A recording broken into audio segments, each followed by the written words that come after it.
she needed a slightly different from what they are. We talk, she names are normal.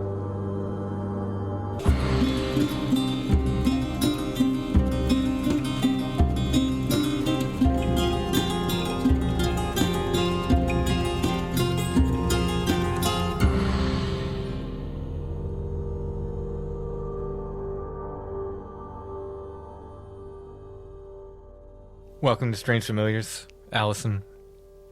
Other than your various ailments, which you gave me a list of before we started, how are you feeling? Super. If you remove all the ailments. If I remove all the ailments, I'm feeling great. super. Are you dry from Alba Twitch Day yet? No. I feel like there's stuff in between my toes that will never dry now. Alba Twitch Day was a rain out, to put it mildly. But that does not mean that A, we did not show up, and that does not mean that B, people did not show up. No, people did show up. And we had some lovely conversations. And we are going to give a prize next year to the person who comes the furthest. So this year, I think it was a toss-up between either Zeb, who came from North Carolina, or the really nice lady with her son who came from Massachusetts. Yes. I think they were the farthest. Farthest? They came the longest way. Yes, Massachusetts, North Carolina, people from all over Pennsylvania, and not everybody tells us where they're from, so who knows? There could have been Alaskans there. There could have been. Who were like, wow, it's so warm today. But it's such a great thing to meet people, meet listeners, meet people I've communicated with either via Patreon or, maybe emails or Facebook or whatever. Though the weather was miserable, the day was the opposite. It was quite amazing. I kept waiting for those tropical breezes to come off of the mighty Susquehanna River, but instead it was just frigid, cold rain and fog. We did find out that our pop-up tent is a keep the sun off you pop-up tent, not really a keep the pouring rain off of you pop-up. I think it actually did pretty well considering what its real intent is. Yes, and Chad saved the day with an extra tarp for us. Yeah. He's the kind of person that does carry the small WD-40 to make sure your larger can of WD-40. To make sure you can get the lid off the big can. There was an exchange I had, a couple of days before Alba Twitch Day where you said, do we need to get an extra chair? And I said, no, I'll just ask Chad to bring one. And I wrote a message. I said, Chad, do you have an extra camp chair? And I literally stopped myself in the message and said, who am I talking to? Of course you have an extra camp chair. Are you willing to bring an extra camp chair? Should really be the question. And he did. He did. And then when our tent leaked, he got a tarp for us. Chad's literally always prepared. Like, I've never had a time where Chad wasn't prepared in that sense. So thank you, Chad. He probably has extra undies in there for us if we need them. If things really go wrong. Seriah came down from New York. Ernst came down, or came up, I suppose, from Maryland. Tyler Strand of Hellier and the Unbinding fame. He came from Western PA. And we all got together afterwards around our kitchen table and had a talk. And I think it was a really, really good and interesting conversation. And that's going to be the show tonight, followed by a second part for patrons. We get into caving and goblins, of course, because you can't have a Hellier talk without goblins. Mm-hmm. The idea of approaching the paranormal as an initiation. Of course, I squeeze Bigfoot in the conversation because, I have to. It's in my contract. And just the general ideas of the author. I think it's a really, really interesting conversation. I was happy when we had it, as we were having it. As I was listening back today and editing it, I was like, wow, I think this is a really, really neat conversation. So that's coming up in just a little bit. Before we get to that, we have new t-shirts. 3 designs. A black dog design on white, which honestly, that's one of my favorite illustrations I've done in the past years. That's one of the ones I did from my bed after the MS attack. I just love the way it came out.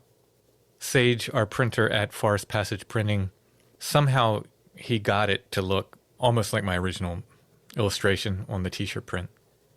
If you're looking for silkscreen work, t-shirts or hoodies or anything like that, Sage at Forest Passage Printing, check him out. He does work for us. Work for a million other bands. If you go on Instagram, you can see the other stuff he's done, and he's done really cool specialty stuff that you're.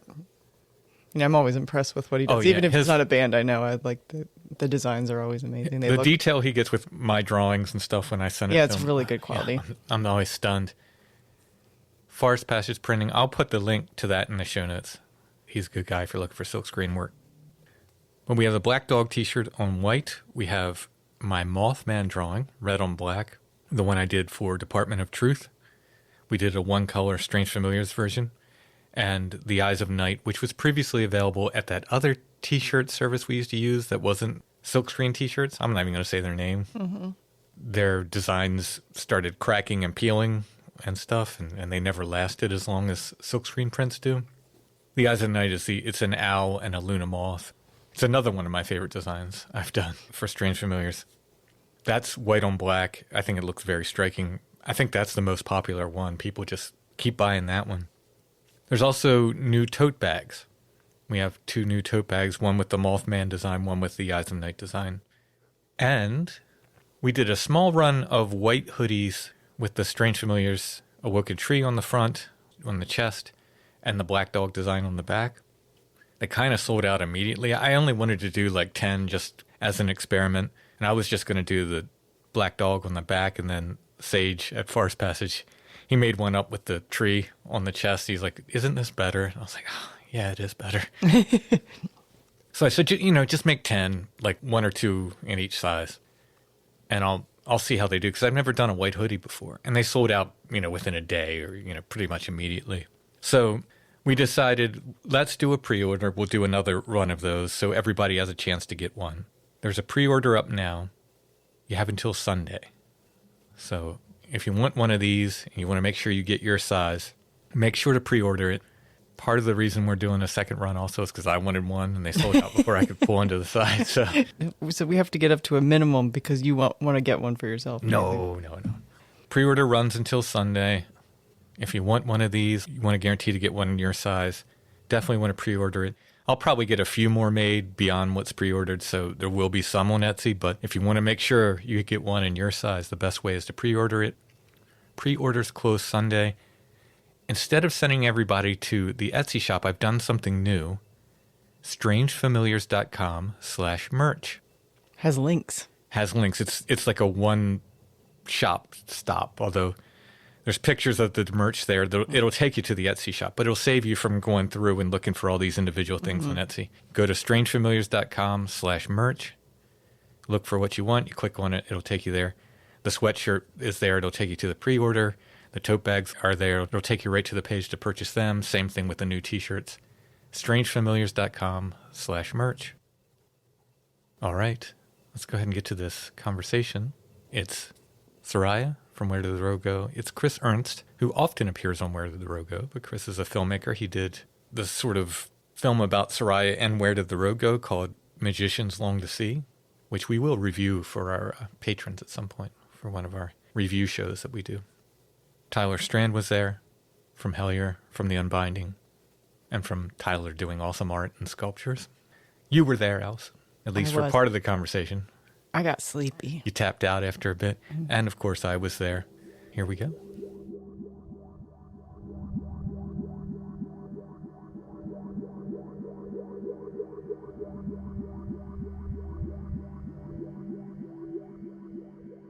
Welcome to the square table.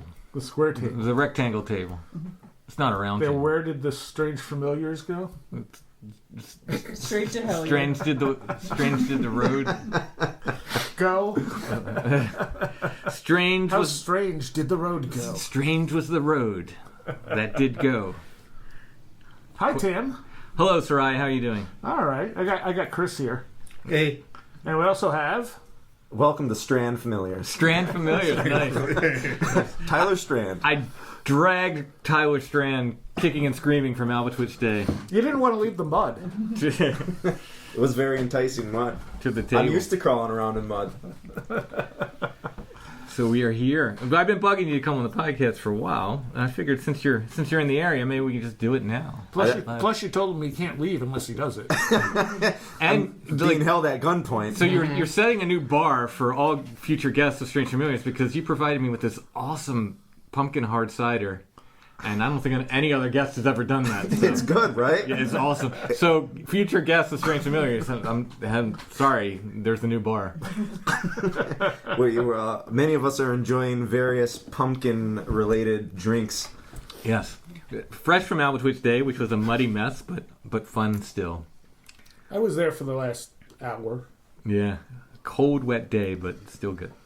I was glad I wasn't there for the torrential downpour that hit about 30 minutes before I got there. Yeah, it got a couple times throughout the day.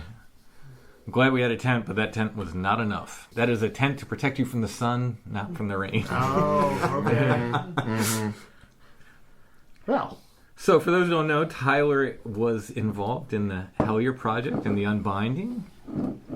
How did you meet those folks, the Hellier folks? It's kind of a weird, funny, long story. With my involvement in all this kind of high strangeness, I've been interested in it since I was in my teen years. And I was always kind of on the outskirts of it. I grew up in a really isolated town. And I was really disconnected even from the pop culture aspects of this stuff. So I didn't have the upbringing most people did in this. And I didn't really have a whole lot of value in the pop culture aspects. So when it came to knowing other people in the field, that was really alien to me. Like, even events were alien to me, that there were things like Paracons and stuff like that. Like alien in the sense that you didn't even know they were... Yeah, I didn't know they existed. I didn't know they existed. It was really strange. And there was a year before I went away to college to study special makeup and effects that I had been considering what I want to do with my life. I've always been in these weird topics, these strange pursuits, but, the paranormal isn't a job necessarily, so making monsters instead of hunting them was the next viable option for me. But that was a pivotal year when, thankfully for my mother, she wanted to go to a Paracon event. I didn't know these things existed. She asked me if I wanted to tag along, and I almost said no, because I didn't want to hear a bunch of celebrities gloat about their fake ghost stories. But I ended up going, and I actually had a really great time, and it kind of reopened my mind to realizing I couldn't ignore these things, which I had been doing a lot up to that point, because I myself had stepped away because I felt like I was getting a little too untethered at times in my youth. So I kind of married myself to the idea of taking whatever it is that I learned in my special makeup and effects schooling and trying to put that towards paranormal pursuits. So through these events, I slowly started hearing names pop up, and it wasn't until having some face-to-face conversations with the colleagues I have now that those relationships built and grew from there. So it was all kind of unexpected and organic. I had no plans to be doing what it is I do now, let alone sitting at this table. And yet here we are. And I'm honored to be here. So unexpected as well. I should clarify, I did not know Tim was going to do this podcast episode. Yeah, so. I dropped it on you. Surprise.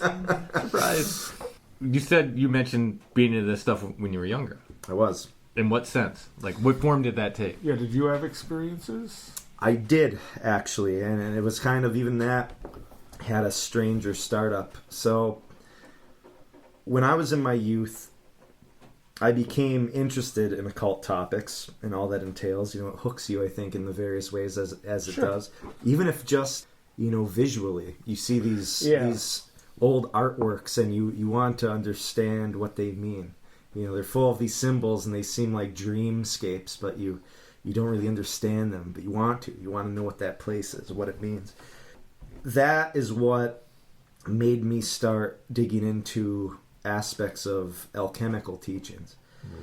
And as I was studying these alchemical teachings, reading up on the history of where these teachings originated in different ancient cultures, there's kind of weirder threads that exist underneath that. Like there's these things kind of sprang up in ancient China, ancient Egypt, India around the same times. And there's strange stories about things that come from the sky, or these entities that would visit people or impart knowledge, or whether it be through divine experience or what have you. And I'm not saying that from the angle of like, oh, ancient aliens. Right. I'm not saying that at all, but there's a thread of strangeness there, and it's consistent. And it didn't strike me as an alien thing, which is, well, I'm grateful to have a weirder foot that started me off on it, where like I started realizing, oh, this UFO thing maybe isn't what people necessarily think it is. Maybe it is more like there's something spiritual about it. There's something alchemical about it.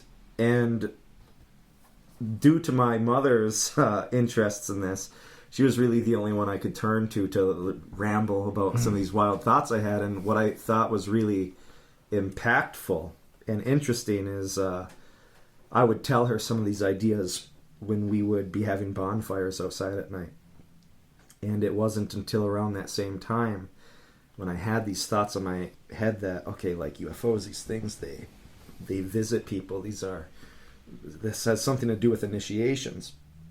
It was a clear summer night around this period of time, and around 11:30, 12 a.m. at night, my dog at the time wanted to go out and go for a walk.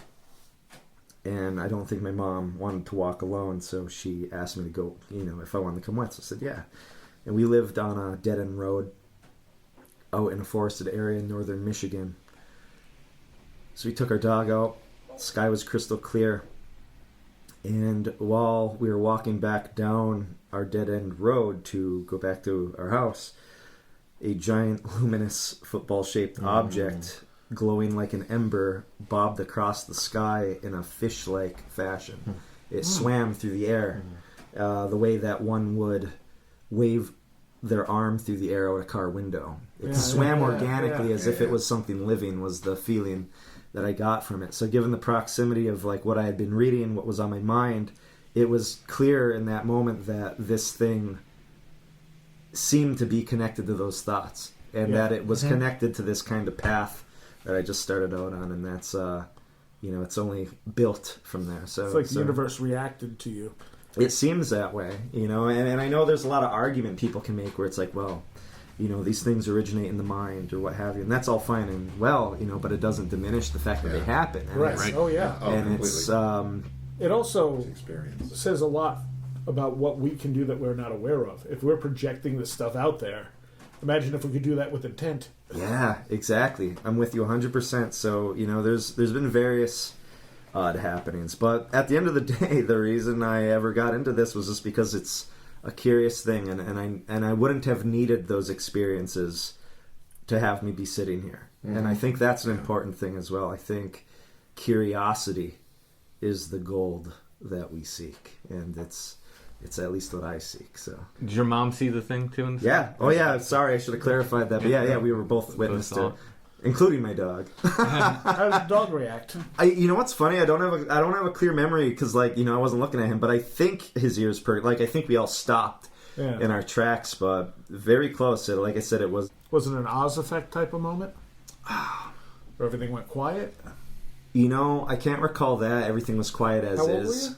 I was around 15 to 16 was when I was digging into this. That was a really pivotal age for me. It's funny I brought that up earlier tonight, actually. But that was part of that. Yeah. That was a really pivotal age for me. So it wasn't that growth period where you're in that liminal state of gaining new ideas and feelings and emotions and thoughts, and that's really what spiraled me out into space, so to speak. And I think it's a very enchanted path, and that's very much what I feel and very much what these pursuits have given me, I guess. Do you remember what you were reading or what some of the stuff you were exploring at that point? So funny enough, specifically at that time, because I had limited books on these topics, specifically the one that was really impactful was a book called The Philosopher's Stone by Peter Marshall. Okay, sure. Yeah. Interesting. Do you want to talk about the thing that happened to you today? I certainly would. So turns out the Albatwitch Festival came with its own paranormal experiences on the way to the event. So for most of us who traveled to the event, we were all hit with a horrible downpour of rain.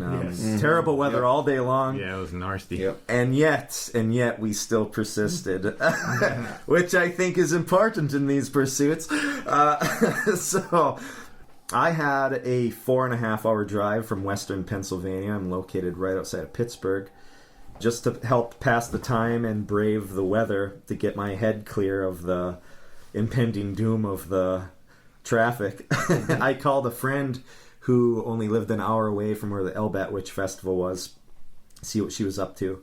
And we were chatting for a few hours until we had our reception starting to break up. So because the reception started to break up, I just hung up. We didn't call each other back because I think we both were just like, whatever, later on. As I'm getting closer to the festival, a few hours later, about 10 minutes away, I get a text from her where she asks me, "Did you die?" Just to make sure I was safe in the rain, because she knew it was quite a difficult drive. So instead of texting and driving, which I cannot do, I decided to give her a quick call.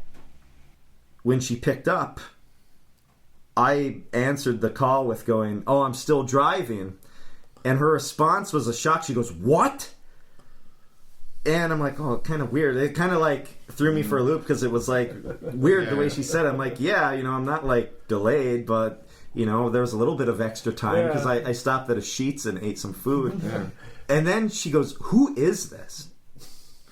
Which that had to be surreal. It was so strange. I was like, "What do you mean?" I go, "It's me." I go, "Can you hear me?" And she goes, "Who is this?" And I'm like, "Can't you hear me?" I'm like, "It's me. I'm driving. I just called you." And then she's like, "I want to know who this is." And then like her voice starts to break up. Yeah. And I'm like, oh, maybe she just can't hear me. Maybe like I don't know why she didn't see my name come through. I was confused about that, but I hung up the phone. I'm pulling into the festival, and then she's calling me back. So I answer the phone, and she goes, "Did you just call me?" I'm like, "Yeah, didn't you hear me? Like I was talking to you. I don't think you could hear me." She goes, "Who are those kids on the line?" I'm like, "Kids?" I go, "What do you mean?" And she goes, "There were 2 little boys talking through your phone." And I'm like, "What do you mean?" I'm like, "I was talking." And she's like, "Whoa, this is freaking me out." So I'm like, "Whoa, this is freaking me out." I'm like, "You got to tell me what they said." I'm like, "What did they say?" And she goes, "I heard these 2 little boys, and they were talking about something being on top of a bookshelf." She goes, "They said some other nonsense stuff before they got to that, but I wasn't paying attention." She goes, "But they were talking to each other going, 'Look on top of the bookshelf. You have to crawl on top of the bookshelf. It's up there. You have to look.'" And then she goes, before the call ended, they both addressed me and they said, "Why did she pick up?" And then the call ended. And I'm like, "Well, that's weird." I go, "I hung up because I thought you couldn't hear me." So did your name come up? Did you ask her? No, nothing like that. She said other stuff came up, but she was trying to remember. I told her to write everything down. I mean, when the call came in, did it say it was coming in? Oh, yeah. Yeah, I think it did. I just don't... So, an interesting detail about this is when she picked up that call, she had the sense that of like impending doom, that there was something wrong, and she thought something happened to me, and that somebody had my like. She had a weird feeling that something wasn't right, and it creeped her out, like hearing these kids. Well, yeah. But another kind of odd detail to go along with this that I should have clarified: when I made that first phone call just during the drive to pass some time, we were talking about different, like, strange subterranean stories. Like, I don't quite remember how they got brought up, but I told her about the Van Meter visitor, which she didn't know about. That monster allegedly flew into an abandoned mine shaft, left behind these big 3-toed footprints and stuff like that. And then, we're talking about these different cavern-type themes, and I'm like, well, did you ever hear about the children of Wool Pit? Yeah. The green children of Wool Pit. And she didn't know about this, so... The last conversation we had with each other was about these 2 green children that came out of this cavern over in this European country, England, I believe. Yeah. And they had green tinted skin, and they said that they were from this strange place called St. Martin's Land, and that they wandered through a cavern that they got lost in, and then when they left or found an opening, they were in our world, seemingly. I'm taking it Alison has not heard this story before. No, my only reference is that Land of the Lost episode where they almost made it back and they could see the real town, and the Sleestacks moved it, and then he decided not to go through the portal. Yeah, this is very similar. The Woolpit story, they came from a land, St. Martin's Land, which I think was what they translated to eventually, because they didn't speak English. Yeah, no. The boy died shortly afterwards, never took to being here. The girl, if I remember right, she eventually lost the green tint. She lost the green tint, and she was able to. They taught her English, and that's where St. Martin's Land came from. But she also said it wasn't a normal night-day cycle. I'm trying to remember exactly. Yeah, what I it was. believe I might be wrong on this. Again, it's been years or so since I've read about it, but I believe she may have mentioned how it was kind of like perpetual twilight. Yes, which is very much a fairyland type thing, which is interesting. Hour. Yeah, 100%. Yeah. And it's also curious too, talking about their skin changing. And don't get me wrong, I understand there are skeptics who want to believe in the story, but they're well, this is probably malnourished kids or whatever. Right. And that's all fine and good, but for the context of this tale, the point being is we left on this note talking about these weird fae type kids, and even though it was a boy and a girl in this sense, I find it strange how this phone call that we have after is these two kids. It's the trickster. It's strange. It's so strange, but truly one of the weirdest things that's happened to me, because it's so outside the realm of you misinterpreting something, because it's this isn't necessarily a misinterpretation, this happened, but it's also something that shouldn't be able to happen. This is a phone call through my phone, and with voices that weren't even detecting my own. Right. She had a completely different conversation with somebody that I wasn't having. She was on a cell phone too, not a landline. Yep. Sure, it wasn't Gray Barker calling. Another prank. Got him. I've had people back when I was using a landline where I would put the phone down for a minute, be no one else home, and the person on the other end would hear my name spoken, and I'd come back and they're like, "Who was that?" And I'd be like, "Who is what?" "Some woman just said your name into the phone." Okay. I don't know, because it wasn't me. The phone was sitting right where I left it, and there's no one else here. What's her number? I used to get strange phone calls too when I would, anytime when I was a kid and stayed over somewhere. My mom would get weird phone calls, and she'd be like, "I don't know, these people called for you, but I couldn't hear them. They were it was too much static, and it was always women." She'd be like, some girl called, and, but I couldn't take a message because I couldn't make out what they were saying, and I said you weren't home, and then they hung up. But I had no idea who that would have been. Everyone I knew who might have called, I'd be like, "Did you call?" And they'd be like, "No." And it only happened when I wasn't there. Oh, that's interesting. That's interesting. So phone stuff can be weird. It's all the phone calls from the dead stuff. Well, I think, and that's the most fascinating thing to me is one of the things this girl said. I was on this call with her. She's like, "Well, how could they?" I joked. I'm like, "You heard two goblins. You realize this, right? Those are goblins, my guy." And she's like, "But how could they do that?" And I'm like, "I don't know." I'm like, "I think they can do whatever they want." But it's but it does speak to that ephemeral quality where it's how could that be real? It's not I don't think there were two things holding a phone, right? But it's they're a voice inside of a digital world. I don't even know if you can call it digital. They're just out there in the ether, But even if it's digital, it's still it's still like a signal. It's still an energetic signal that in some way has to do with you're either talking about transmission of wireless frequencies or electricity. I feel like all of that stuff is just, classically, these are the things that the paranormal or the weird associate themselves with. Sound wave vibrations, different ways of transmitting things, subtle transmissions, basically. Yeah. Subtle energies and subtle vibrations. Yeah. But it's also, curious, too, where there's, this kind of omniscience to it. Yes. Where it's how could they... if there is some kind of intelligence capable of doing that, it's how would it know? How would it know to do that Like, what does it feel or experience from its end? And I also find the most interesting detail to me isn't even necessarily them talking about the bookshelf. Like, yes, that's all very curious and might have developments. But it's interesting how there was a kind of elimination of, like, random static by acknowledging that there was a girl who picked up. And going, why would she pick up? Like, so it's almost like giving credence to, like, oh, this is happening and you're hearing us, but it's because you picked up. Yeah. Why is it you? And so, like, that's strange. Like it would be one thing to just hear these kids talking about a bookshelf where it's like, well, you know, maybe random flukes happen with phones. You know, I've heard about text message type stuff where people get like fragments of somebody else's which, like, who knows how or why that happens, but it's not unheard of. I've heard of things like that, but totally different obviously for like actual audio on a call. But so, you know, one could chalk it up to be like, well, I don't know, maybe there were just kids on the phone someplace else and you, for some reason, it just picked up a different frequency. But this weird acknowledgement that kind of goes out of left field from that conversation to go, why did she pick up? Why did she pick up? Yeah. And you especially know, that it didn't come right at the beginning when she picked up and said, who is this? Yeah. You know? Yeah. But also, if you think about the omniscience thing, if you compare our reality to like a video game or computer code or whatever, you could be outside that code. And then you have all the possibilities, all the information there, and then you can just insert yourself. Yeah. Oh, that's interesting.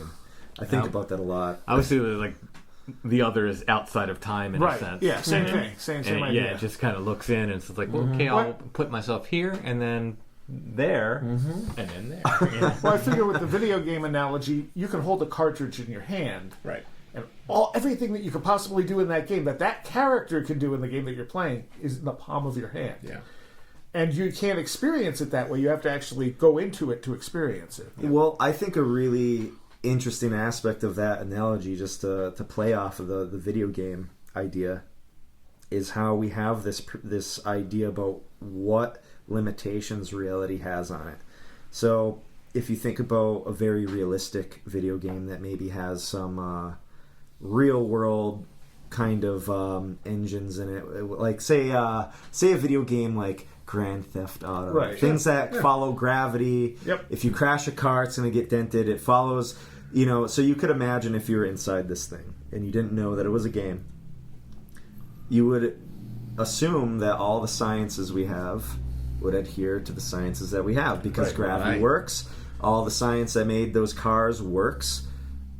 However, it doesn't diminish the fact that if I were to put a cheat code into it, I can make a machine gun that can shoot out full vehicles in mass, and it doesn't affect reality. It doesn't affect the law whole of the reality. It doesn't affect the law of conservation of matter because it doesn't really matter. It's a video game. So I think magic, as well as just this reality, might be a little more permeable than we would think in that regard. So it doesn't mean that it doesn't adhere to laws. Of course it does. You know, I'm not here to say, oh, nothing matters. Of course it does. Science matters.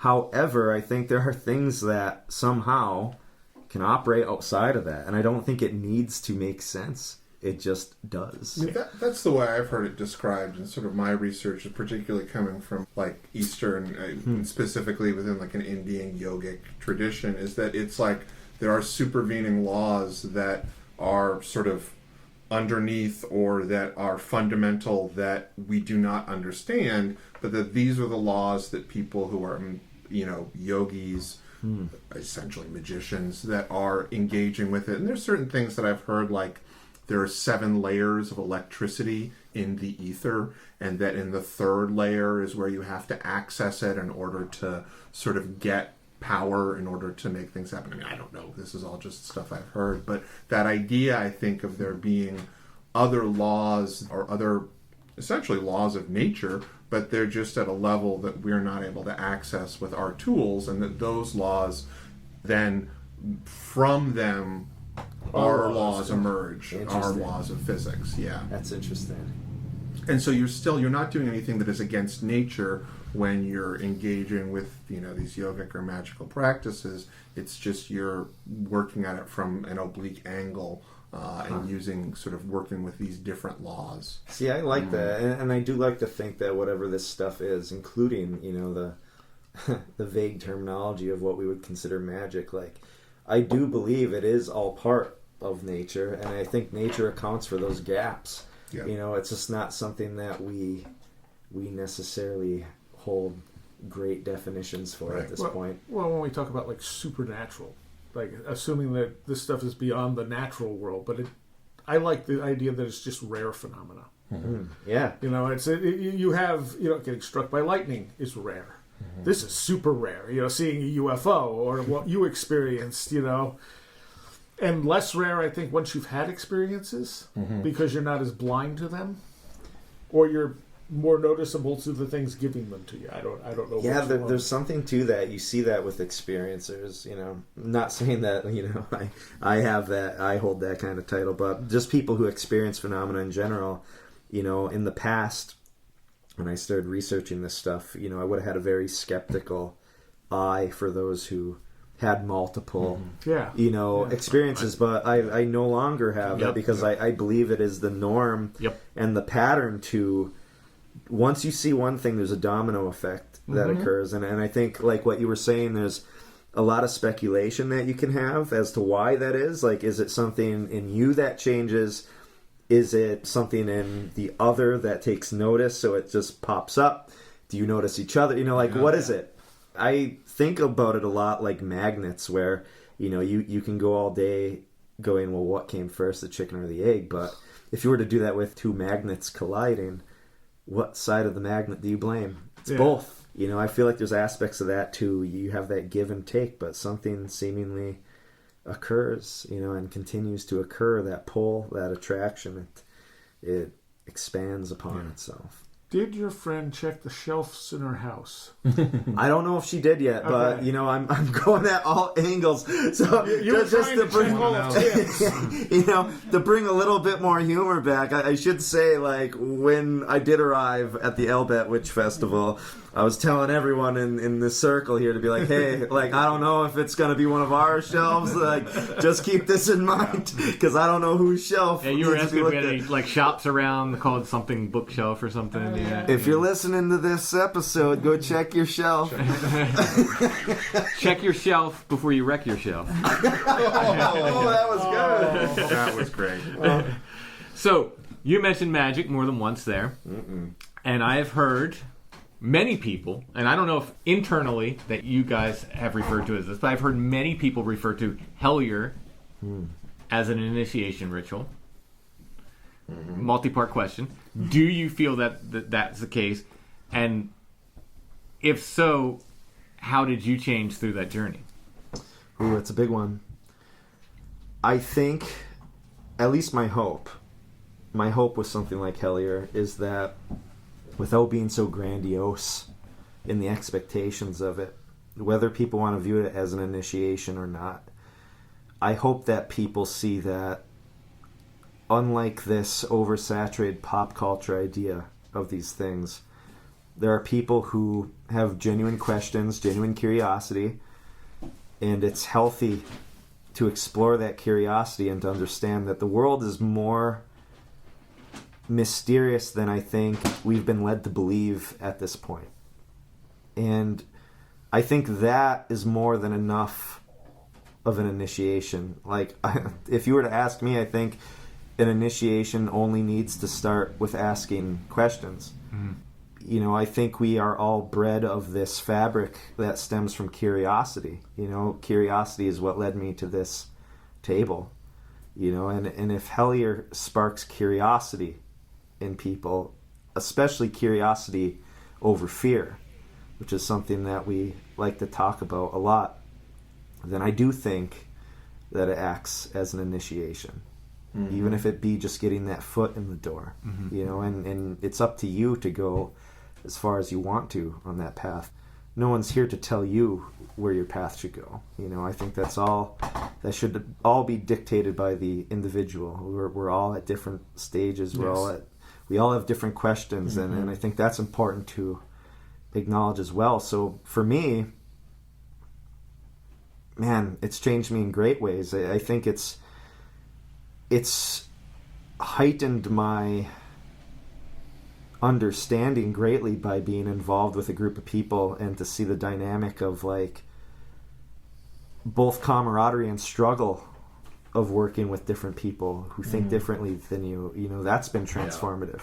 You know, I think a lot of people like to focus on positive aspects of being the only thing that's transformative, but it also comes with hardship. You know, the hardship of being vulnerable and making something that people see. You know, there's so many things that can change you with this, and it's scary. There's a lot of things there's a lot of fear that's involved, I think, in these pursuits, but all of that is transformative. But above all, you know, to give the most positive answer, I've learned a lot faster than I would on my own because I had a group of people I could bounce ideas off of, and that even extends to everyone at this table. You know, I think that's why we're here at this table, because we're all curious-minded people, and through our individual actions of living a very strange life and making very strange decisions individually, it somehow has culminated in everyone sitting at this table at this particular point in time. And I think that is no less an act of magic than anything else. So. Absolutely. Yeah, well said.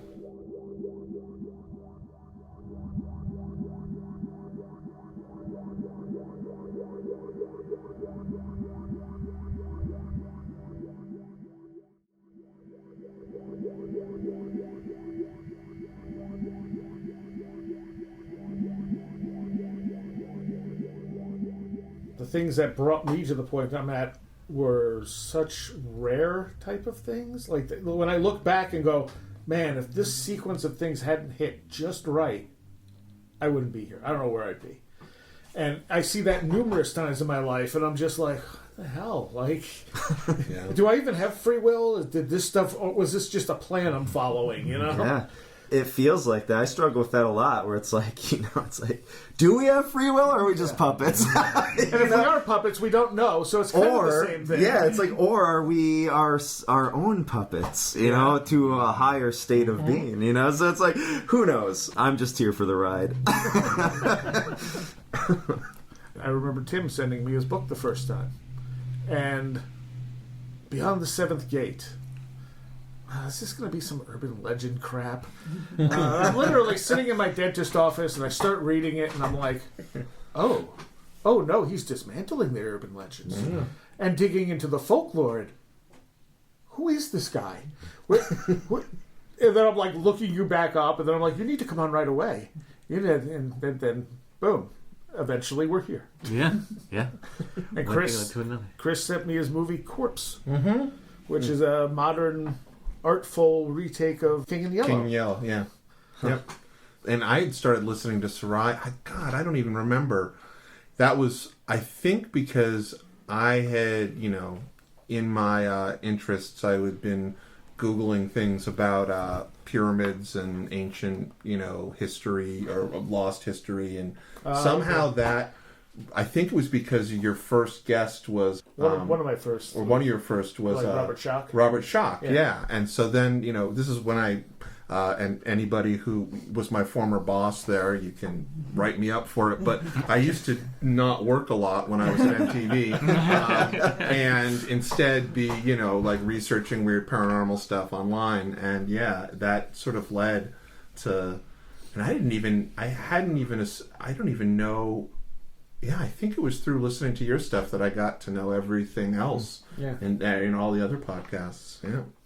Yeah, and then from there and going up to visit you since we became friends is where our most recent project that we did, the film that is essentially the Seriah Where Did the Road Go biography, biography of Where Did the Road Go, let's say.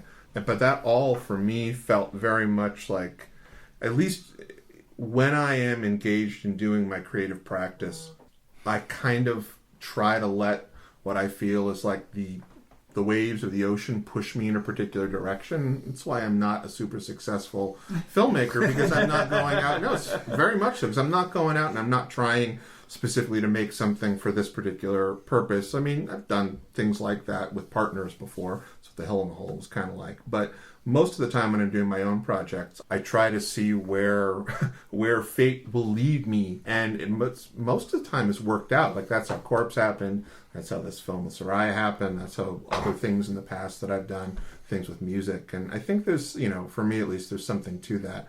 Letting the current push you in certain ways. Yeah.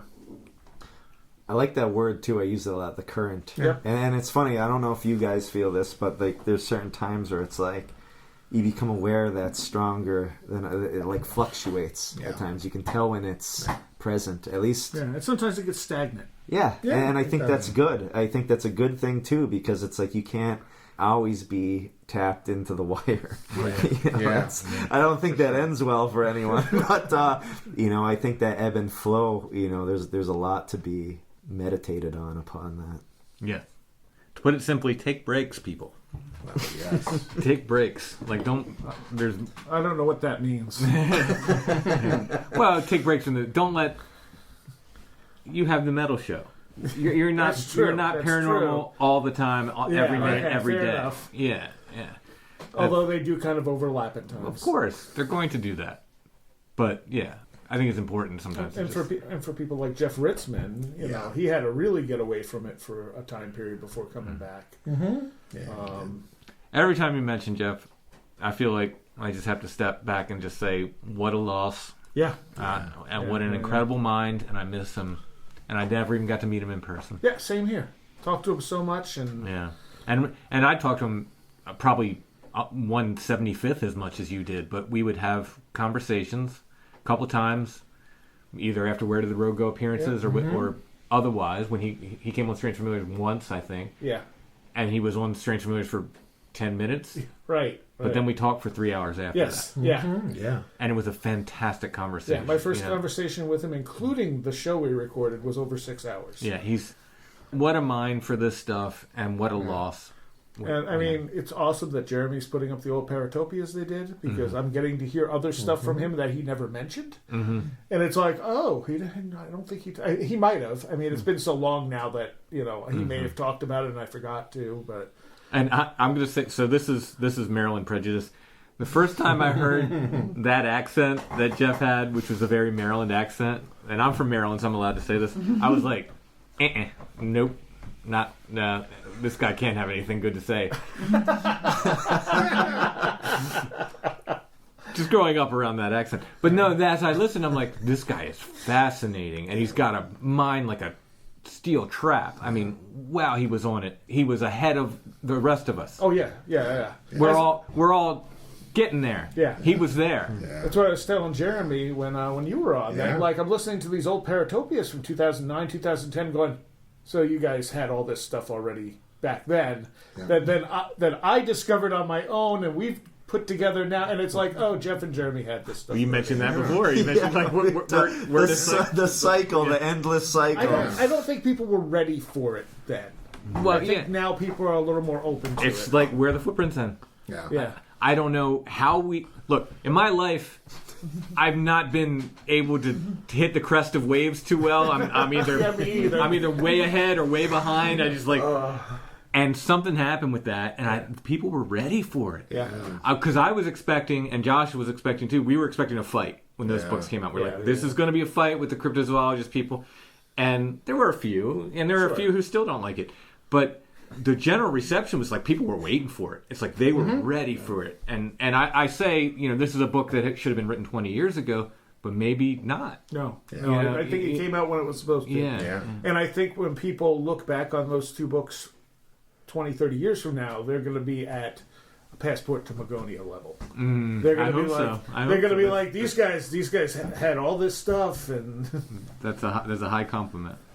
But yeah, I don't know. I mean, the thing is, it's not, you went across all the phenomena, which is what so many people have not done. I don't understand. How can you be, even if you're like, your main thing is Bigfoot, and you go and you talk to a witness, and they're like, yeah, I have ghosts in my house. That's not interesting to you? Right. Like, they don't, ghosts are nonsense. Yeah, I mean, like, even if you're not going to connect those two things, which is, they're highly connected. Yeah.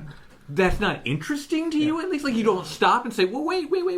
Tell me about these ghosts. You know what I mean? Like, but no, it's like they don't like, nah, just tell me about the Bigfoot. Well, that's the funny thing, too, because it's like, I've had the inversion of that, where, like, when I was into these occult topics, I didn't have an interest in Bigfoot, not because I didn't think it was interesting. Sure. Like I didn't. It wasn't that I didn't believe in Bigfoot. I figured, I'm like, well, you know, it's mystery adjacent. It's strange that like people can't find it. I go, but it probably is like some undiscovered animal. But even if it is, you know, it's an animal. It doesn't pertain to these topics. So like, it was interesting enough on the surface of like, well, it's cool that it's a mystery, but it's not like, I'm not into like zoology stuff, you know, and that's fine, you know, like it's cool that it's out there. I wasn't a non-believer, but it didn't interest me, because to me it was like, well, if it's real, it's just an animal. I don't, you know. That's the way it's put forth. I mean, up until their book. But then it's like by default, by looking into occult stuff, and you start seeing these connections to like old texts and. You know, the kind of high strangeness materials that come out of those reports, like, oh, well, actually, this is the same stuff. You know, so it's like, so then I became interested in it, and now that kind of thing is more interesting to me than most of these, like, subgenres, if you want to break them down into that, because it's like, it does scale it down to that visceral, physical element to a degree of like, how those experiences unfold. So it's like, whoa, you know, you can go out into the forest and have the enlightenment of what these things have to offer, so to speak. You know, you don't have to be looking up to the sky or some ephemeral thing that, like, is such a rarity. It gives you the power to enter that tree line, so to speak, and grab it for yourself. And I think that's an empowering aspect of those stories. It's like, yes, it does get people into the woods. You know, whether they... So, the most positive angle I have on it is whether they think it's an ape or not, it still gets people into the woods. And it gets them away from the electromagnetic fields and all the other stuff that we're inundated with. Yeah, it gives you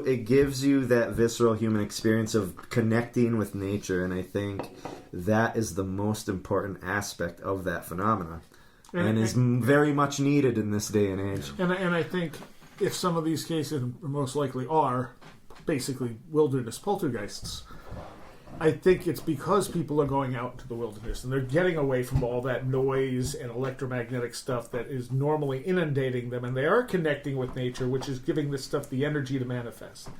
Because they're looking for it, and so rocks get thrown, and they hear vocalizations and repeats and knocks, which is the same stuff you hear in a poltergeist case in a house, but just with a different face on it. If Octavian were here, he'd be saying, in grimoire magic, they tell you to go out to the wilderness to practice. Right. Yeah. To which I will add, Jesus said, go out to the wilderness to pray. Oh, I love that. The many saints that I have studied coming from the Vedic tradition, there's a very specific thing about you do have to go into the wilderness, and it's especially good if you're either in a cave or on a mountaintop. Interesting. Yeah. I know a thing or two about those. Yeah. Before we get into that, and all Bigfoot, I know people are wondering, have you guys seen the Colorado footage? What's the I have, and it's absurd. Yeah. Okay, so I want everybody's opinion. It's shot ostensibly from a train. Okay. Let me call it up so you can see it, and then you can comment on and it. people can Google this. People can Google Yeah, it. shot from a train, that's right. Yeah. A tourist train.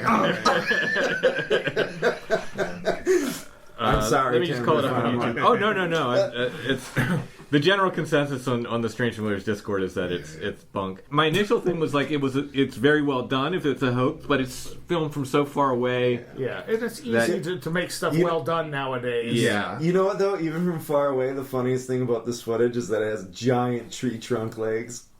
like there's full-blown pants underneath that suit, and it's very chonky. Yeah. If I wanted to go out for lulls, that's like where I would go in my weird Slender Man suit to try to create a viral video. Let's see if there's a better one to look at here. These are all from news. All I can say is that ain't no Patty. Definitely not. And I mean, I've posted pictures or videos that had weird stuff in them, but they're not weird, and I know what they are. Yeah. But then you try to tell people, no, I know what this is. This is not paranormal. They're like, no way, man, that's paranormal. And you're like, Okay. But I'm telling you, I know what it was. How recent is this? Very recent. Very recent, yeah. Like, I don't know, 4 days ago, 5 days ago. Oh God, yeah, that looks awful. Look at those ankles. Yeah, no, that's a guy just walking along in a suit. Look at those bell bottoms. Now the question is the person filming it in on it? Well, The commentary, which we don't have the phone This on. isn't that where it's like sort of the sparse trees and it looks like the. Oh no! Okay. What are we looking at here? It's a dude with pants who's walking along and then sits down. It's somebody. This It's probably is also like a weird zoomed in video too. There's the normal video is like far away and it's like normal speed. Yeah, and it's very pixelated because it's so. So in the original video, you can hear a guy say, Oh, he does have the flares, doesn't he? That's what I'm saying. He's got them bell bottoms. Maybe he's a time traveler. I mean, you hear somebody say, "An elusive creature." They're not surprised. Very surprised or anything. I don't know what. See, this is why I'm not a video guy, and I always say this when people send me stuff because I'm like, what am I going to say? I don't know that much about stuff. I look at stuff and go, that looks pretty good. I wasn't looking at the flared legs, mind you. I was looking at the peaked head. Okay, sure. Okay. And but I always like. You do see those flared legs. I totally see it now. I always lean to like, it's a fake, right? That's sure. I'm gonna prove. So will I. It's going to be a fake until you prove to me that it's not a fake. I'm kind to people because people get very excited about this, and I don't want to like poop on anybody's birthday cake. Is that a thing? Is that now. I just made a new phrase. Something Tim does that the rest of us didn't know about. I said I do not want to poop on anybody's birthday cake. Anyway, so I usually just like, well, that looks pretty interesting. This one I thought looked more interesting than most. But yeah, the more I looked at it and the more people pointed out, especially in the Strange Familiars Discord, because sort of pointing things out, I was like, it's kind of... But I knew people would want us to comment on it. So, well, the consensus at the square table is no bueno on the new. But the thing is, even if it looked real, even if we were like, well, this might be real, so what? Oh yeah, we already know this stuff exists. So what is this telling us that we didn't already know? Right.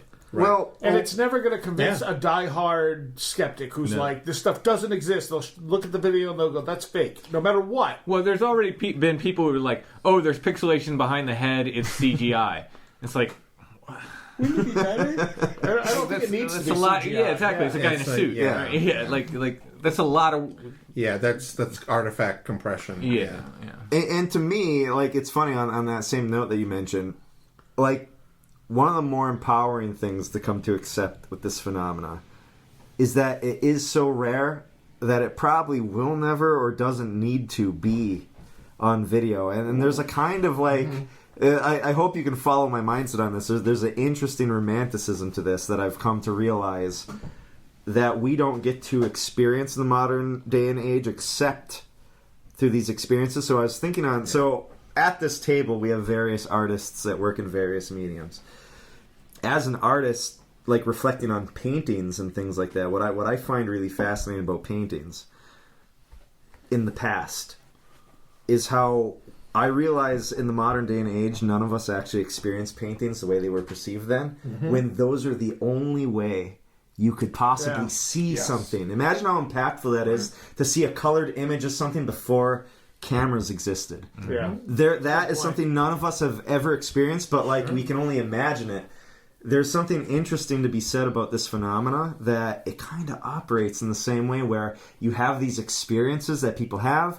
They have descriptions of it. There's poorly drawn witness sketches, but it's kind of like those medieval cats with the strangely human faces. It kind of gives you a taste, but it's not enough to satisfy the truth of it. So it retains its purity by being a mystery. And I think that is more important to these things and the mechanisms that they play than being so forthright in the way they reveal themselves to a digital camera, which again only highlights the importance of the personal experience. Yeah, absolutely. And I think also the fact that it's something that you're getting similar phenomena or the apparent artifacts from analog technology to digital technology aren't that much different too, which makes me think that it is technology agnostic and that there's an adaptation that doesn't matter if it's analog or digital or something else, crystal-based technology. This is interesting because you're somebody who literally works with film, teach film. Yeah. I've had several people posit to me that we can't get another Patty film because everybody's using digital cameras now. But if we went back to analog film, we could get another Patty film. But I mean, that doesn't make any sense to me because the patty film is simply a documentation of something that's happening in front of you. You could do that digitally, or you could do that with 16 millimeter film. I mean, they're both working in the technology. One is having chemicals that are reacting with the light. The other are electronic sensors that are reacting to the light. So, I mean, maybe if we go beyond it where we have technology that can capture something that doesn't react with light, maybe that would be different. But so far, everything reacts with light. So I think that might be more important than the actual technology itself. Yeah. So unless we want to get really woo and say somehow the other knows the difference. But the idea, I mean, there is this idea like analog is somehow more pure than digital, and I don't necessarily buy that. Part of that, like renaissance of vinyl. It's it's fetishism. Exactly. Yeah. It's a rationalization for. I mean, maybe you might get slightly different effects. Like you might get a different type of light smear because it just works in a different way, but you're going to get fundamentally the same thing, which so far, all I've seen, is the same in terms of what people are producing. Yeah. I've heard some ghost hunters say that analog recorders get better EVPs than digital ones. And that might be also because digital compresses. That probably. Analog has artifacts, though. Analog has artifacts, yeah. So interesting. Yeah. And if this stuff is as Keel posited, coming in from another light spectrum, that might also be why we don't really get good footage of them. Yeah. Well, why even good footage of them looks bad because cameras can't quite hit them. Cue the woo soundbite too. Because just for the sake of record, coming from me at this point in time, part of my thoughts on that patty footage, because I do think that it's real. I do think that there's a genuine thing in that footage. But if you really want to get weird with it, I'm not saying I believe this 100%, but I speculate that footage exists because that footage, going off of what you were saying with the way we deal with film and how we document, I believe that footage is modern scripture. And scripture doesn't need to be rewritten twice. It only needs to be written once. Wow. And that scripture has led people into the forests they would have never walked had it not been written. Sure. Wow. Yeah. Wow. That's a take. Wow. I can get on board with you with that. Man. Do we have a mic here? Can we please drop the mic? Yeah, right? You could say, though, even if it was faked, it still had the same effect. You could indeed. Which, the other wins either way. Yeah. It always wins. Yes. Welcome to the madness of these pursuits. Yeah, exactly. So, a thing I've taken, and this is not original, I stole it from Tobe Johnson. And we can talk about this. And he said to me one time, because we were talking about all this great audio we have. If you heard the Seriah sounds, they're amazing. Yeah. Like, whatever's going on there, and I'm not even saying it's Bigfoot, but it's something. Yeah. And we can't reproduce it, and it's beyond human vocal range and all this stuff. They're amazing. Lots and lots of great audio out there. Fantastic audio. I think I've got some pretty good audio myself. Not to brag, but but no, we have good audio. Like, certainly my audio it's nowhere near the Seriah sounds, but it's better than anything I've gotten on camera. We can say that, right? Sure. Miles better than anything I've ever captured on camera. So, Tobe says it's almost like we're not allowed to film this stuff. Yeah. That feels like an essential truth to me. But then why? Like, the question is why? Does that make it more real if we can see a picture of it? Or, like... Well, I think it goes back to, like, kind of some of those thoughts I stated earlier. I think it almost... I feel like having a visual of these things backs it into a corner. Because once you have a visual in your mind, it never leaves. Yeah. And so it's dictated. It's permanent. There's no room for change. So, there's aspects of that, but then, there's also aspects where it's like by keeping it rare, by keeping it not accessible to the masses, by delivering it down to the personal experience, it makes the impact real. It's not something that's just so lighthearted that, we can just consume it the way we consume everything else in all of its cheap substance. Yeah. You know, Tried. does all the Yeah. media that we consume every day by our own will and against our will really satisfy anyone? Yeah. I don't think it does. So why would something so important as this thing that's been with us since the dawn of time give us such a fast food fascination? Certainly. The one possible interesting exception to that is lights. Yes. When it's a plain light. Well, plain light. Yep. But there we have this thing that's universal across the phenomenon. Yeah. Yeah. Right. Like, so, Lights, poltergeist Lights. activity, electricity. Yeah. These are the commonalities. so it's because Yeah. is that like the basic form of it, and Right. we're allowed to have a Yeah. kind of sometimes Sure. a picture of that. Sometimes. Well, not I always. also feel that like light is kind of like a Rorschach test, though, in a way. There you go. You know, I think that so many people, you feel a certain kind of way when you see that. It's such a universal form. It's formless, and yet it's real because it exists. So, like, you know, I feel like that importance there exists in that kind of Rorschach ability to kind of be how we perceive that light. You know, so It's there's a formless form, and I think Yeah. there might be something too in like, well, if we know from scientific method and research that there is this phenomenon, and I am not going into all quantum, but the double slit experiment, which is basically about indeterminacy, something being in an indeterminate state, and then observation makes it determinate. Yeah. I do think that if that is part of what we know about physics, there could be something to that, especially if this is, you know, the phenomenon is acting from...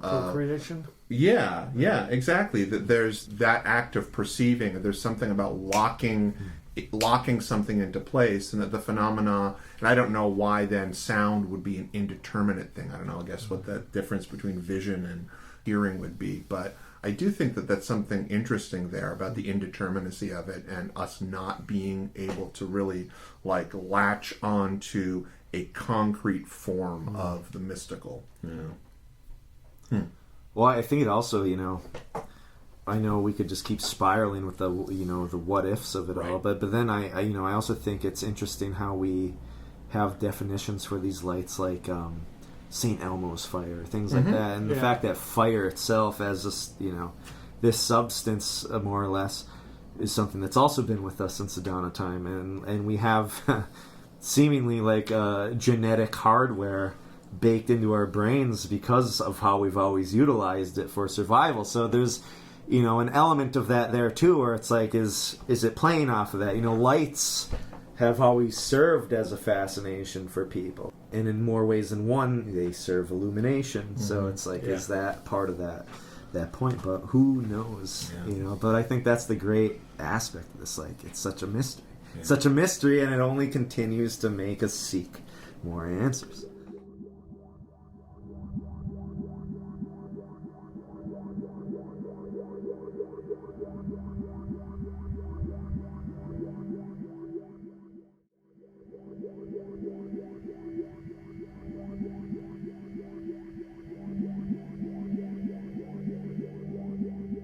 Coming back around to caves now. Yes. Alison, do you want to tell us what he does?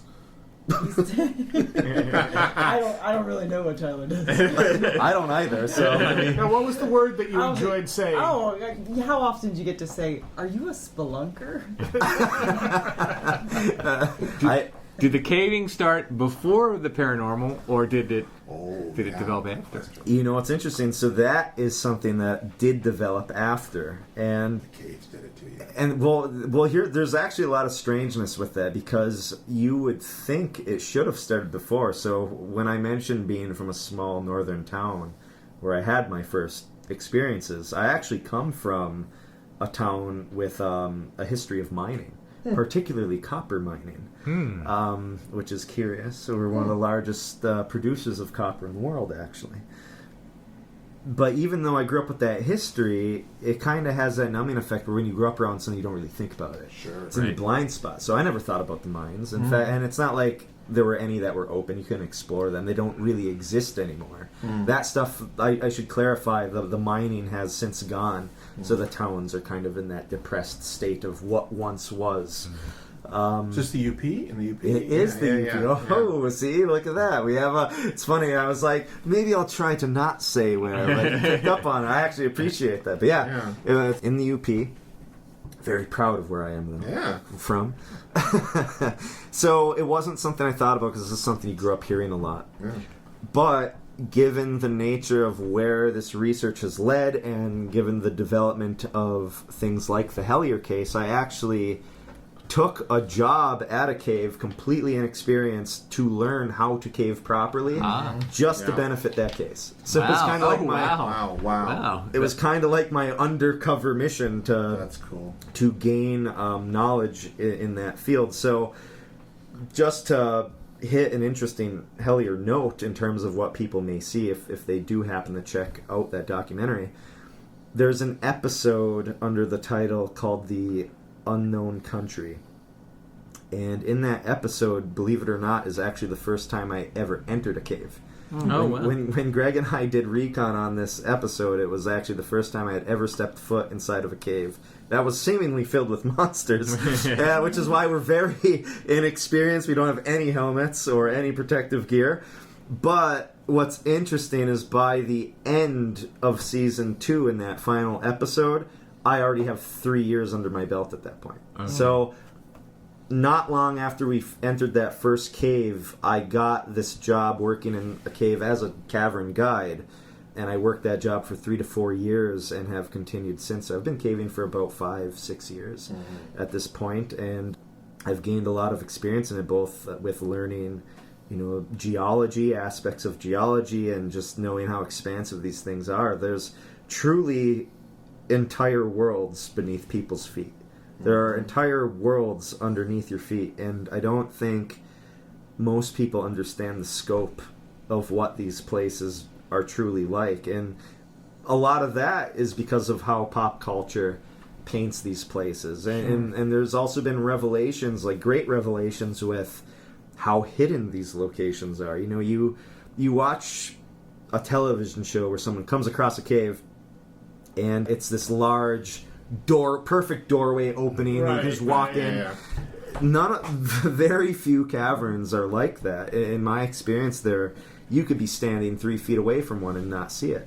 Yeah. They're little cracks in a stone that you have to squeeze your body into until it opens up into a large chamber, or it's concealed with vegetation. You got to get on your hands and knees and crawl.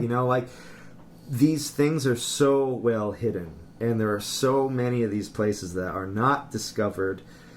It's just really given me an appreciation for all these hidden aspects of nature, and understanding that they all kind of intermesh with one another and build this kind of beautiful tapestry of how these mysteries continue to survive. So I do personally believe that the underground plays a role in these paranormal aspects. Now, that's not to say that it's the be-all, tell-all.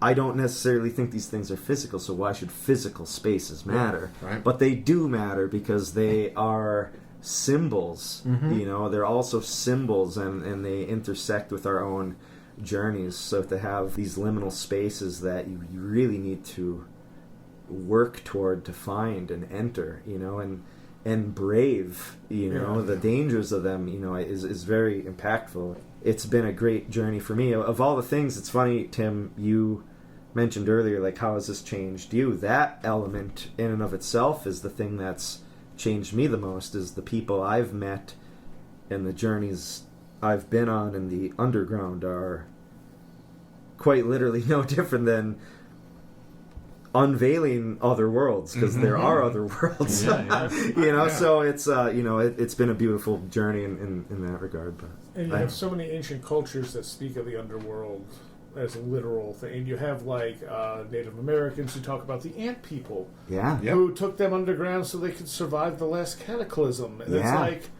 okay, that doesn't seem like something they just made up. They're telling this like it's history.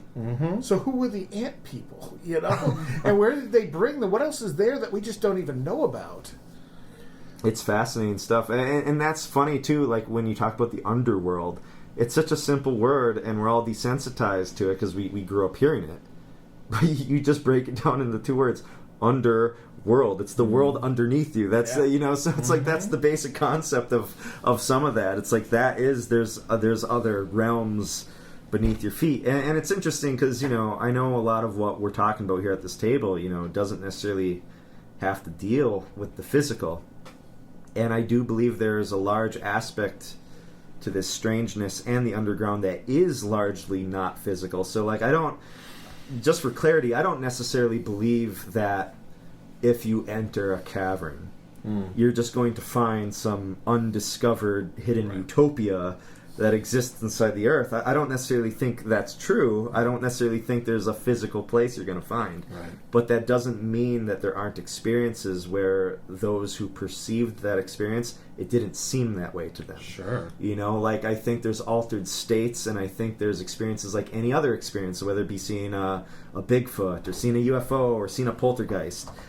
I think there are things that are seen that one can experience when you confront the underground that can look that way, because something's making you perceive it that way. And you know, I think there's interesting doorways that are to be opened, or at least one could seemingly try to, and that's what I'm trying to do in the underground. Do you want to tell the story about your friend with the rock? Oh man, I could, because that's a good story. I've been holding on to this one as a secret, but I can divulge it here. All right, we're crowbarred out of you. So, when I worked as a cave guide for 3 to 4 years, you know, I worked with a lot of great people there, some of which had worked at this location for over a decade. One of those people was a maintenance man. I won't say his name, but he was a maintenance man who worked in this cavern for about 12 to 15 years. He was a no-nonsense guy. He was very practical, which is why he was the perfect guy for the job, to fix anything that went wrong in the cave, whether it be a burnt-out light bulb or any other kind of mechanical issue. He was kind of a jack of all trades. He had never experienced anything strange, you know, like through the grapevine of me being a curious person and asking about these things. I know that as such. But I went to work one morning. Our job started at 9 o'clock. We typically arrive at 8. And around 9:30, I just got done with some opening chores, and our maintenance guy was upstairs, and he was visibly shaken. And people at the front desk were like, "Did you hear what happened to so-and-so?" And I'm like, "No, what happened?" Well, they tell me this story. And I went to this guy as well to get his take. And what happened while he was underground inside this cave, he was working on a passage that was titled The Devil's Staircase. The reason why this passage had that name is because it was a short tunnel, a side branch tunnel, that had a dead end, but that dead end terminated in about a 40-foot vertical chasm that back in the day, before this was a show cave, spelunkers would actually scale up with just their hands and knees to crawl into this upper passage. Wow. So they called it the Devil's Staircase.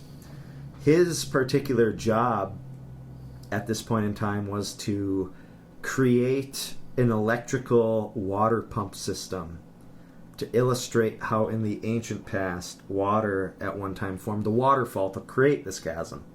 So we would turn this switch on and water would cascade down the wall for education purposes.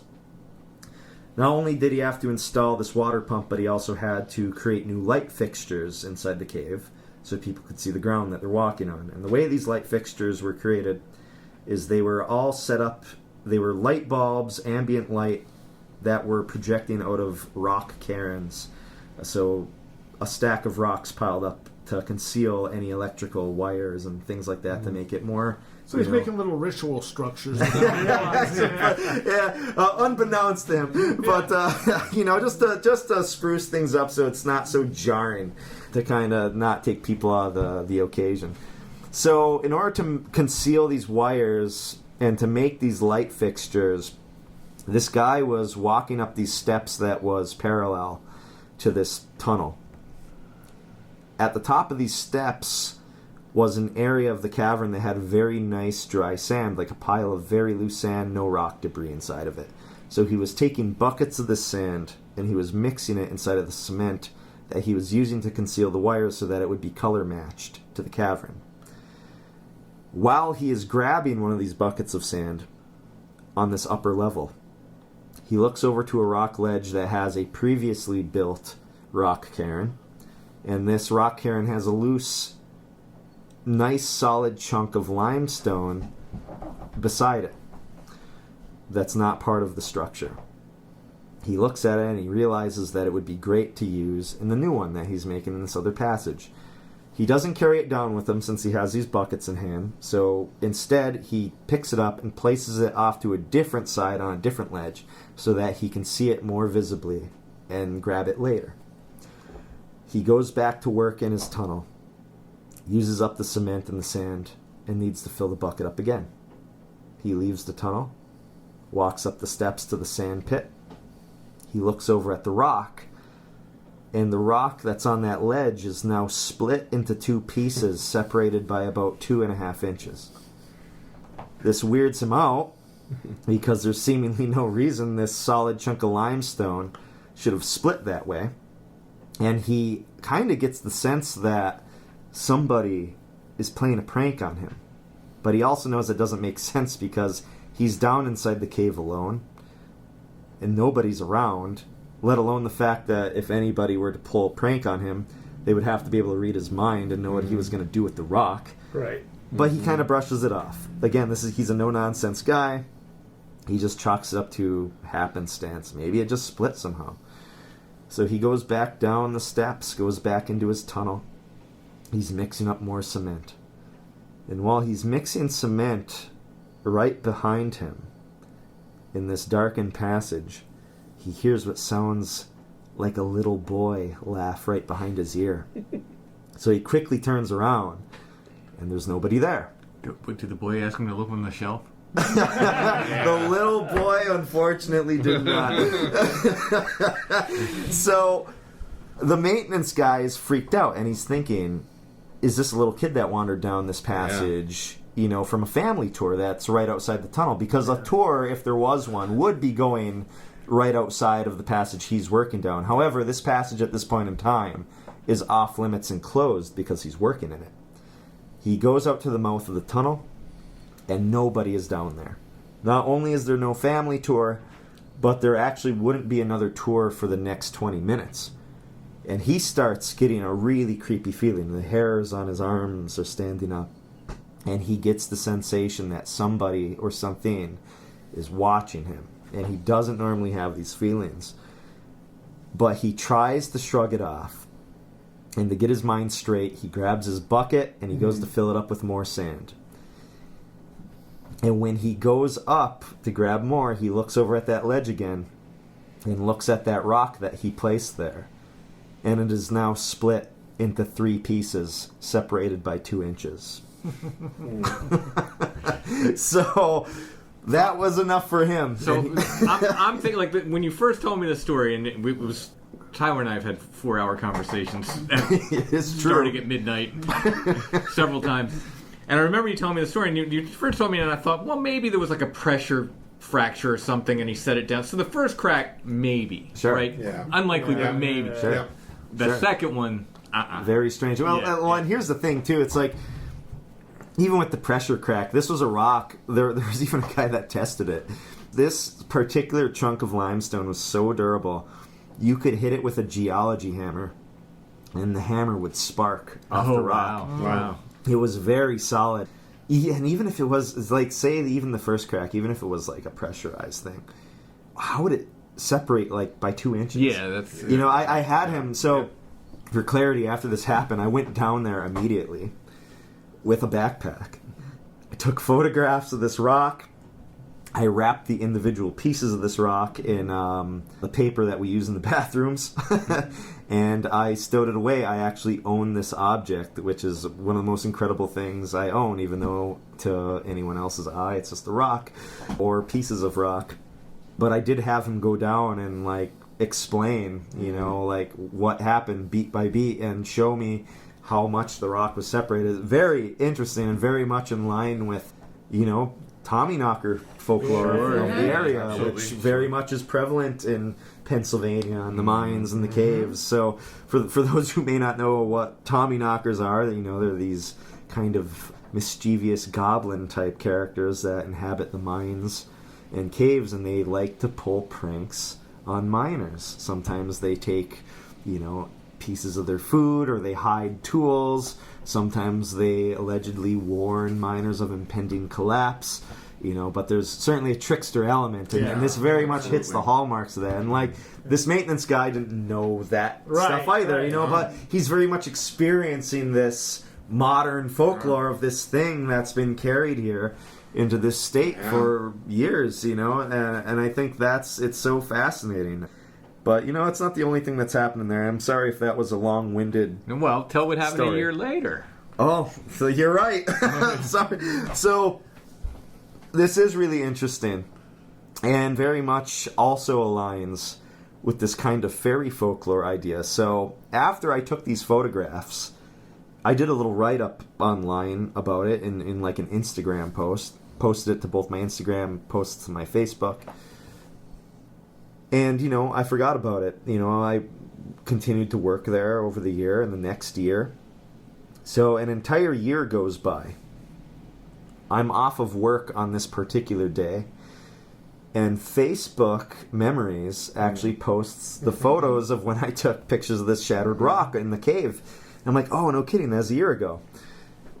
I was off of work that day, so I wasn't in the cave, so I took out my phone and I texted one of my friends who worked there. And all I said is, hey, check for strangeness in the cave today.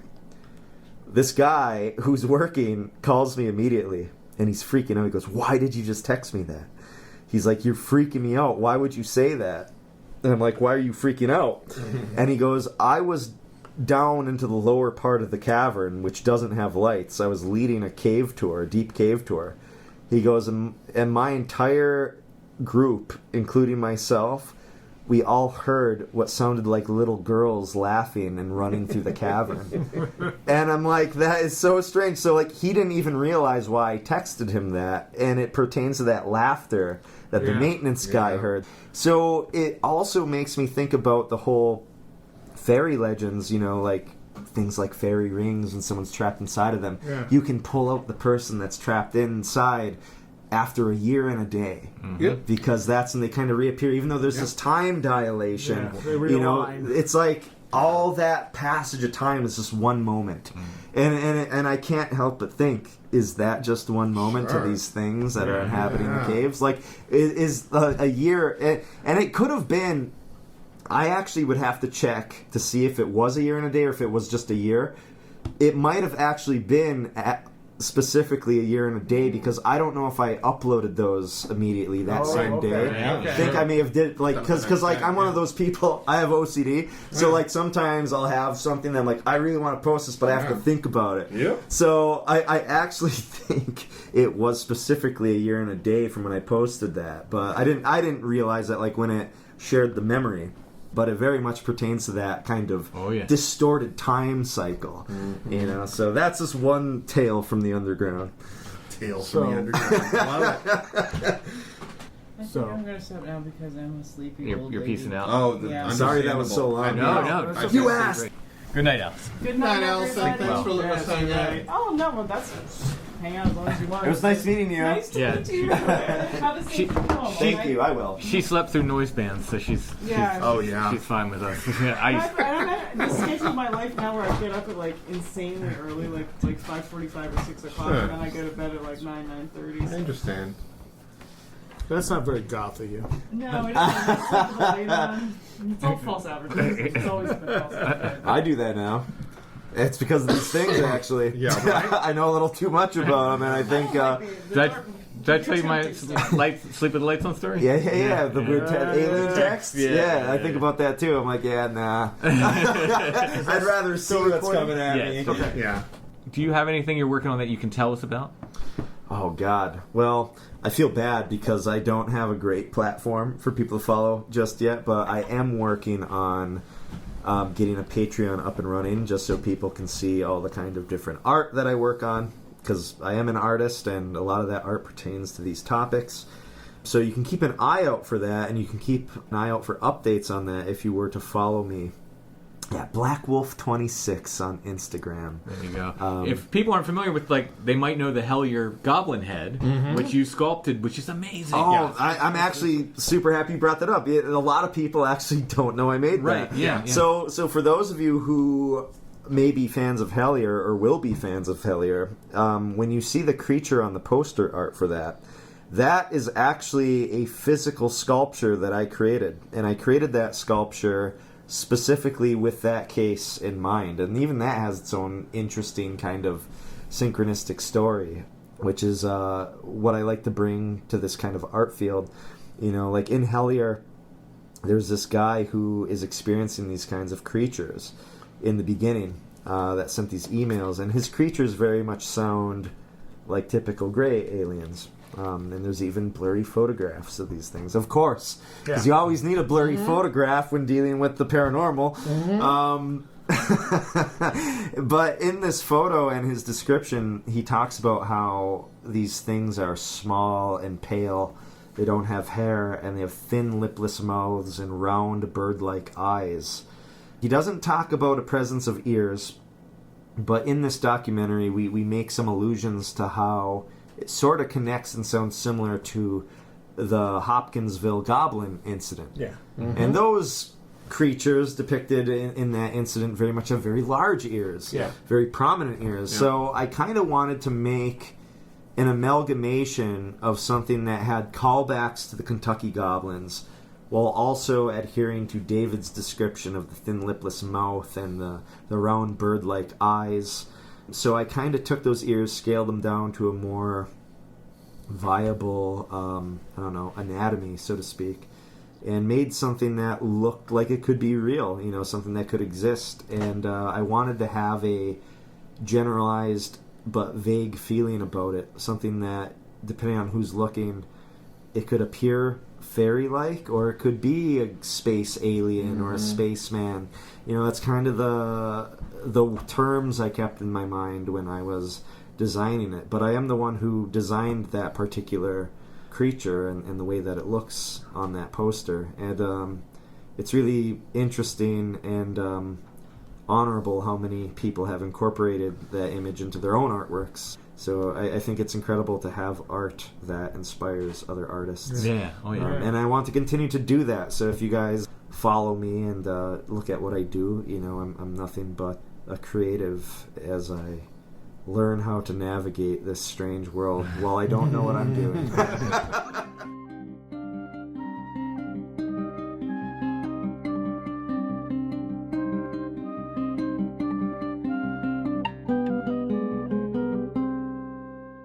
Part 2 of this conversation is going to be a patron episode, patreon.com/strangefamiliars, or if you're subscribed on Apple Podcasts, you'll get it there as well. If you want to hear it, if you want to become our patron, if you want to help us make Strange Familiars, patreon.com/strangefamiliars. Our patrons get extra episodes, like the one coming up, part 2 of this. We do extra episodes every month, at least one. Often we do more. We try to do 2. I think most months we've done 2. There's different tiers of support. You can get merch at certain tiers, or you can just get the bonus episodes, etc. at Patreon. Check it out. Again, it's patreon.com/strangefamiliars. And of course, like I said, it's on Apple Podcasts as well. I think it's called Patron of the Strange there. You can subscribe. Thanks to everyone who has supported us. We could not do the show without our patrons. Thank you so much. And we'll see you over at Patreon for the next part of this conversation.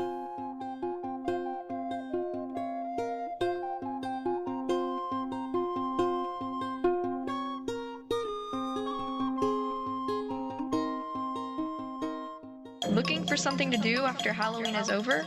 Are you into the strange, bizarre, and unusual? On November 3rd, 4th, and 5th, the Strange Realities Conference is coming back to Nashville, Tennessee, and streaming online. Come join us for 3 days exploring mysteries, supernatural, the occult, weird history, and more, featuring lectures, presentations, and workshops by Tim Banal, Zach Hunt, Cheslin Vance, Bryn Collier, Tobias Whalen, Brent Rains, Joshua Cutchin, Kiki Dombrowski, Recluse, Nathan Isaac, Christopher Ernst, Aaron Goulias, David Metcalf, Timothy Renner, Mal Mallory Sawinski, Seriah as Cat, and special guest Steve Berg as your Master of Ceremonies. Make sure to join us for the fun and informative weekend online and at SIR Nashville November 3rd and 4th and online only November 5th. Tickets are available at strangerealitiesconference.com.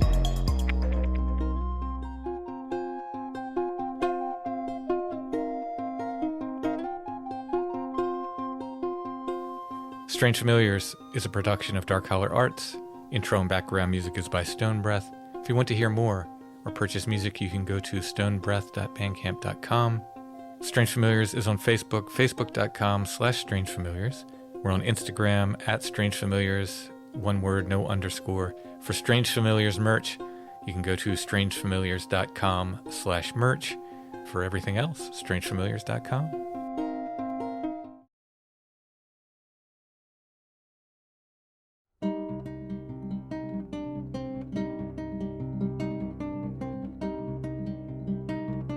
This path it is not straight, though very narrow is its way. My feet they are not twined to this long and lonely street.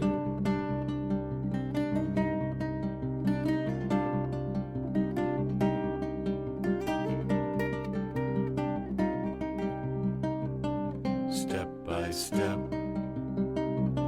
the winding way through broken heart to break of day, through soaking rain and burning sun. Follow the hum.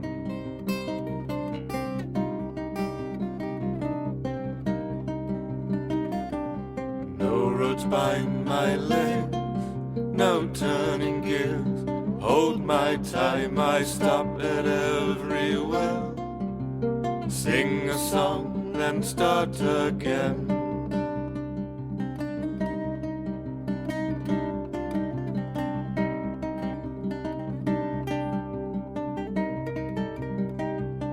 Step by step, the winding way through broken heart to break of day, through soaking rain and burning sun. Follow the hum.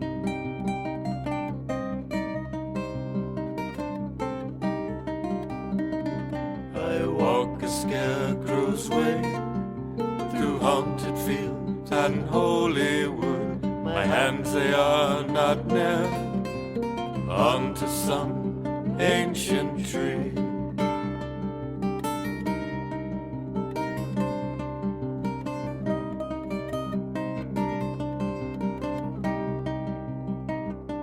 Step by step, the winding way through broken heart to break of day, through soaking rain and burning sun. Follow the hum.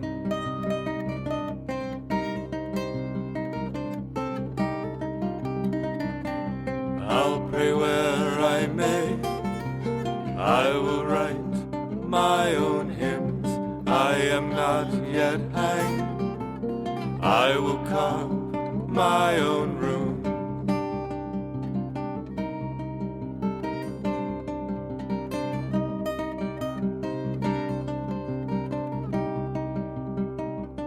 Step by step, the winding way through broken heart to break of day, through soaking rain and burning sun. Follow the hum.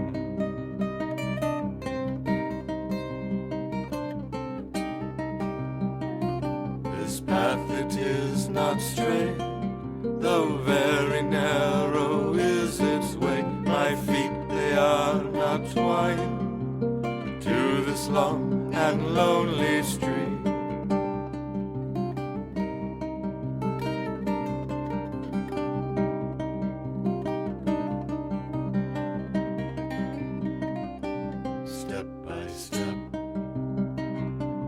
winding way, through broken heart to break of day, through soaking rain and burning sun.